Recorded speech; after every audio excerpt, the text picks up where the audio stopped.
let's work on some more natural dyeing.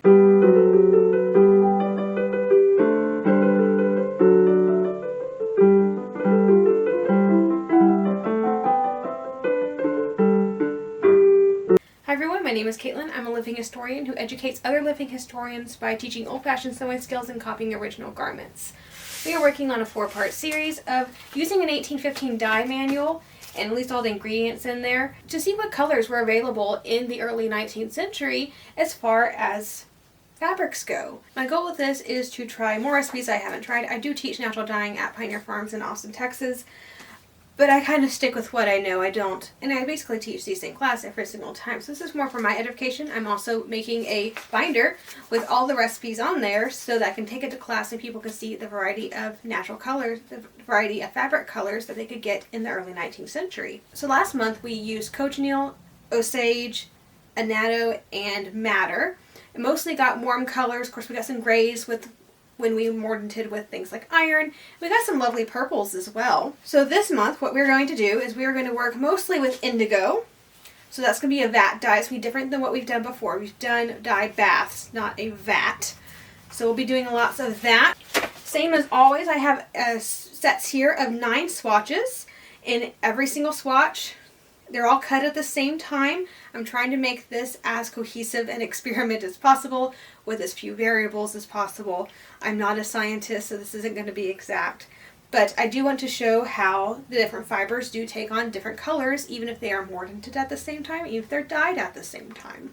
So we talked last month that you need, other than water, 3 things to natural dye. You need the fabric you're going to dye, you need the dye stuff itself, and you need a mordant, or something that makes the dye adhere or stick to the cloth itself. And most mordants are going to be metallic in nature. We use alum, some cream of tartar, we're not doing that this month, tin, and iron. Copper was also used. I just don't have any right now, and we're going to save that for later. So I have 9 swatches here, and when we natural dye, we've already learned that when you're dyeing, or really just fabric in general, can really be split into 2 categories as far as natural fibers. Natural fibers can be split into 2 categories.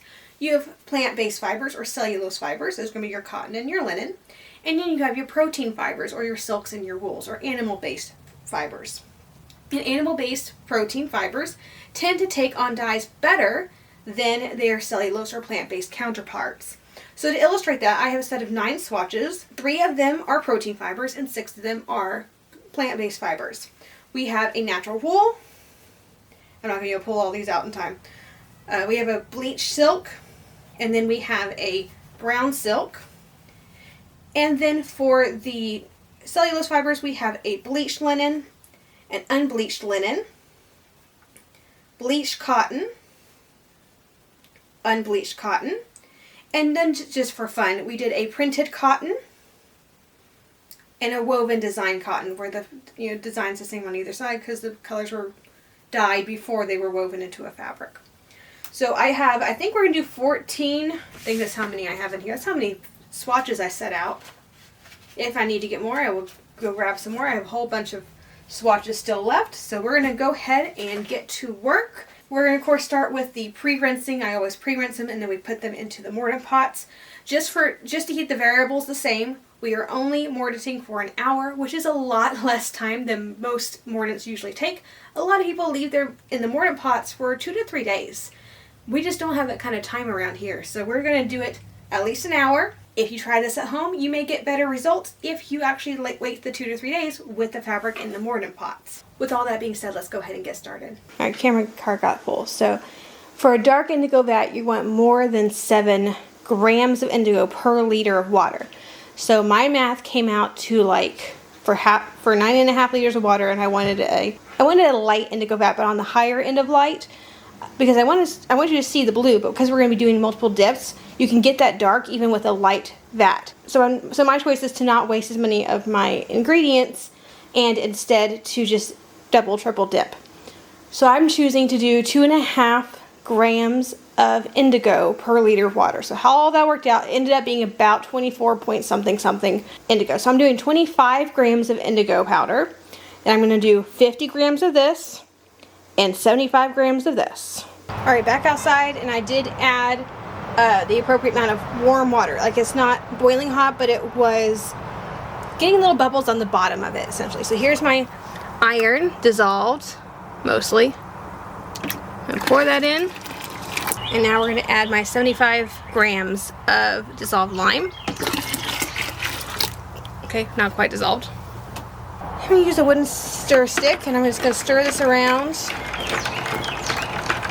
for several minutes. Looks like I might be a little bit high on the indigo, but I measured everything out, so I guess it'll work out.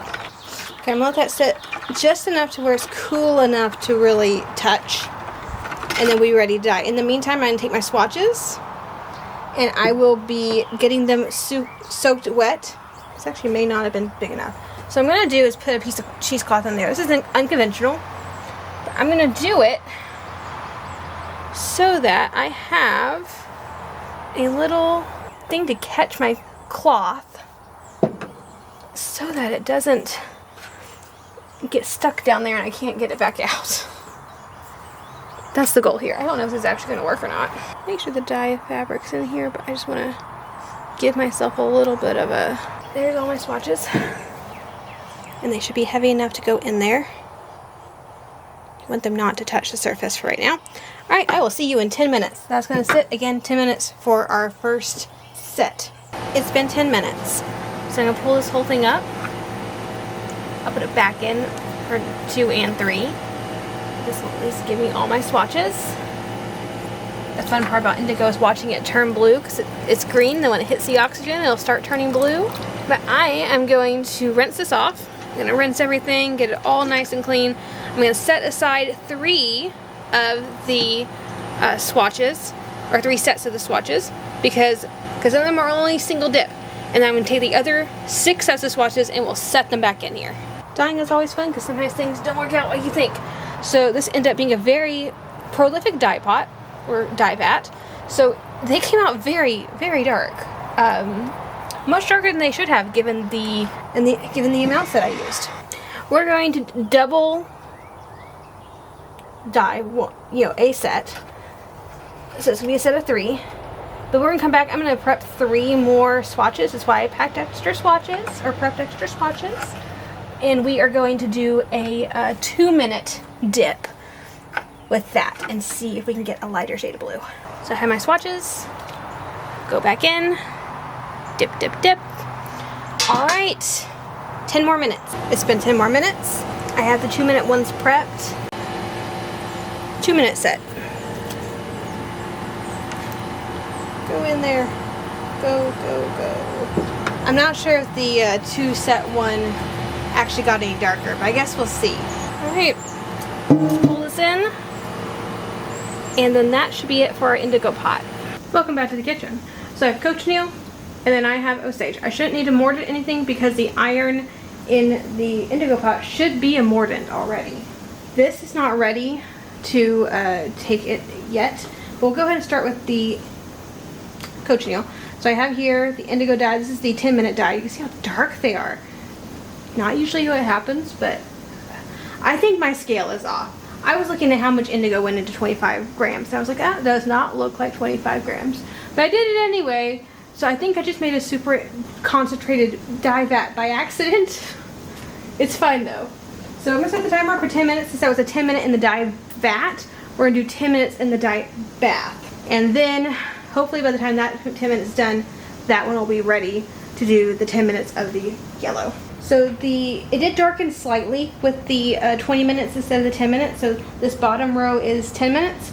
This top row is the 20 minutes. So you can see there is a difference. It's a slight difference, but there is a difference. And they're still damp, so they will lighten up a little bit. This is almost black at that point. I would call that navy, but it will lighten up a little bit. The 2-minute one, there's a lot of splotches, just because with indigo, you have to give it time to soak into the fibers, which is one of the reasons we were going to start with 10 minutes, because that's really the minimum of getting all the fibers soaked. But because I have a super concentrated dye vat, because I guess my scale is off, there's a lot of splotches on the 2-minute one, which wouldn't happen if we had a lighter dye vat, if that makes sense. So this is still experimentations in dyes. I guess my scale probably just needs new batteries or something. So We're gonna roll with it for this time. I would like this to be a yearly series. So this year we did 1815 dyeing manual. Maybe we'll do an 18th century next time, or an 1860s dyeing manual to see how the recipes change.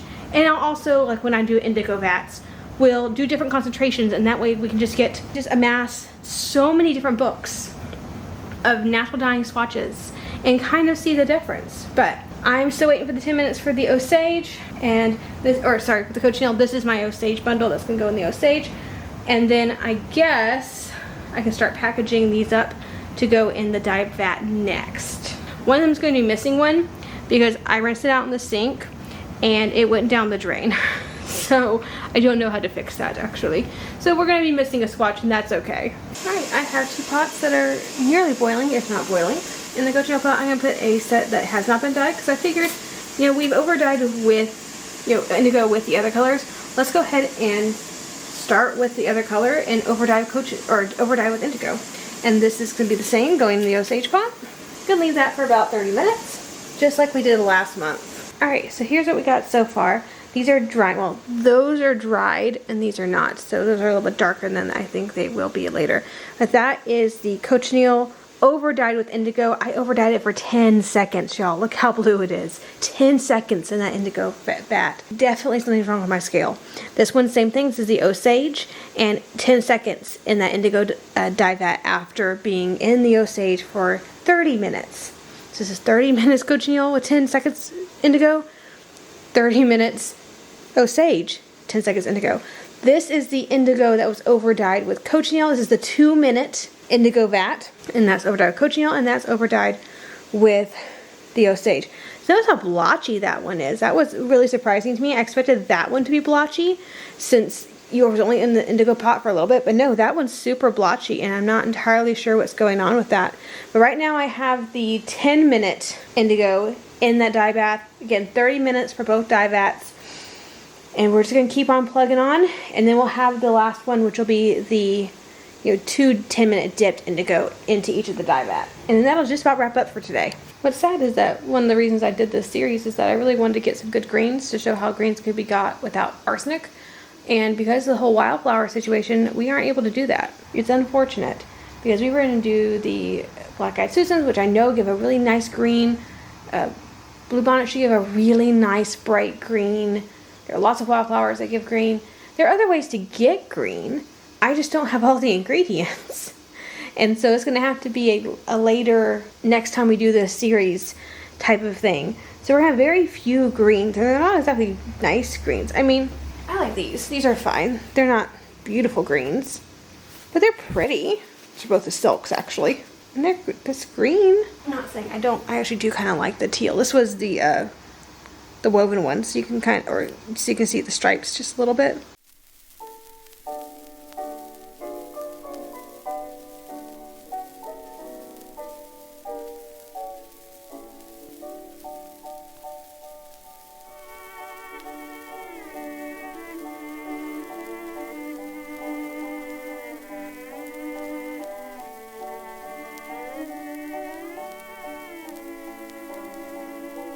Alright, so I have a book and some swatches. So let's put these in. I'm going to put them in alphabetical order. So I'm going to pull my cochineal first one, which is somewhere in here. There it is. I only did one of these, right? Okay. So there's that one. They did end up a little bit splotchier than last month, but that's because with the indigo dye being so dark, much darker than it should have, I couldn't leave the indigo in there as long. So really this should be a little bit more cohesive. And it did okay. The woven silk didn't do the best, but everything else is okay. Probably wouldn't use that one for mid-19th century because you don't see a lot of blotchy dyes. But the rest of them look pretty good. I find it so interesting that the wool flannel took up a lot of the red, but the rest of them look so much more blue. And it is interesting that the natural ones tend to take up a little bit more of the red than the bleach one, which makes sense because the buff or the off-white natural color is on the warm side. But I just thought that was interesting. Indigo is going to go in all my indigo ones. Let's put these in alphabetical order. Indigo to cochineal will probably be first if that's the one I was missing one on. This turned out black. Like flat out black. I wasn't expecting that. I'm going to pull my indigo to Osage. Okay. These more indigo coaching. Also, there is the lighter ones. How much more red they are. But still, it's almost black. But there's the 2-minute one, so a lot more red. But you can see how splotchy they are, and that's just because I couldn't leave it in the indigo vat very long. So this would be the blotchiest. But again, if you had a lighter indigo vat, which I believe my linen dress, because I had to do like 5 dips for that to get that dark color. So that should have, if you go watch that video, that should show you what a indigo vat should look like when it's not super heavy. Which is not a problem to make a super heavy indigo vat. It just isn't the best for over dyeing because you don't get all the colors, you don't get all the shades. These are mislabeled because that's just the indigo vat. That's not the, I put them on the wrong page. Hang on, I can just cross that out. That's fine. This is just indigo vat. So that's just indigo. So this is the 1-2 minute. And you can see how splotchy it is. And that's just, again, because it didn't have enough time to steep in. Even 10 minutes didn't have a ton of time to steep in. But I love that navy that we got. And then this one is the darkest one. Again, basically black. Love the navy we got on that silk. Even navy on the printed cotton. Like, you can't even tell there was a design on that one. When you kind of can't, you look super close. But we got a pretty good dark one. Eventually I might put these on new papers. Maybe. Alright. I'm going to put those actually in front. So we're going to do this in a second. So here's the green ones. Which we got some decent greens. They're more like yellowish greens. So here's the 2-minute one. I'm going to get a nice olive. But again, because this was not very blue at the beginning, there's a lot of splotches where it was still white because the indigo hadn't had enough time to really seep in. You got a lot of very splotchy greens there. This one's a little less splotchy, but still a little bit bluer than a true green. It's like this one's more yellow than true green. This one's more blue than true green. I wonder if I'd done a 5-minute one if we would have gotten a better green. And there's some really nice teals in that one. But I think next time we'll do a true light vat and get a lot more greens. These we've already looked at. We're still fitting in one book so far. I'm actually giving a lecture tomorrow on mid-19th century clothing. So guess what's coming with me? And this one is it's probably the closest to true green we've gotten on a lot of it. And that is Osage Person Indigo. Which is interesting because the 1815 dye manual, so it's his practices in dyeing and also recipes from people he's observed. And so the recipe he gives that's observed is it my way, which is indigo first, then Osage. Because usually you want to do the dark brown and over dye it lighter. But he disagrees and he says in there, basically, this is 21st century terms for what he said. That's stupid, you should always do it this way. Light color than dark color. And it's actually with the cochineal one. He wasn't the Osage one. It was, let's see. Cochineal. And it was on this one. The official dye person was saying, you should do indigo then cochineal. And he's like, no, I thought I had better results if you do cochineal and indigo. Take that for what you will. You can do it both ways. It's not, there's nothing wrong with it. It's just what kind of colors you're going to get. Also, as far as getting a true green, I'm about to work on a coverlet, and I want a green coverlet. I don't know why. It's not the most popular color, but here we are. So I have this wool yarn, okay?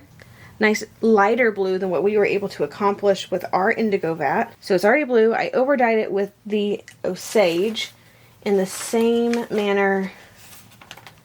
It was the same pot as Osage to indigo, which would be the last page, isn't it? So I put it in this dye bath with these particular swatches. Look at that beautiful green. I don't know if it's going to be light enough to where you can actually see how beautifully green that is. So I think that was a success. So you do get very beautiful greens in the mid-19th century without using arsenic. We just didn't get a very good picture of that, only because my indigo vat ended up being too dark. But I will definitely be over dyeing all that yarn this color, because this will be fun. It's a lot lighter in person. It's showing up as dark on the screen. It is more of a true green. Maybe I put it on top of a green. You can kind of see. Okay, that's a better true color to it. Yeah, that helped. So it's possible. It's just, you have to have the right indigo. And the lighter the indigo, I find the better greens that you get. Just because you're able to control the shades a lot more. And sometimes a lighter green is a lot prettier than a darker green. So this may look very olivey and kind of but when you have a lighter blue, sometimes that takes it into more like a Kelly green or a sea green color. I mean, I think we did pretty well. Again, eventually I do want to add more books with different dyeing manuals, essentially. We have most of the colors. I think we're just going to do next month a little bit of the more neutral colors, like buff and like maybe gold, and see if we get some more blacks, grays, that sort of thing, browns, and see what we can do there. And then we'll be done for this year, and then maybe in the next year or two we'll do another set. Like I said, maybe an 1860s dye manual, or maybe an 18th century dye manual. Anyway, if you've enjoyed the video, please like, subscribe to the channel, click that little bell notification so you're notified anytime I upload a new video. And as always, have a fantastic week, and I'll see you back here in the next video.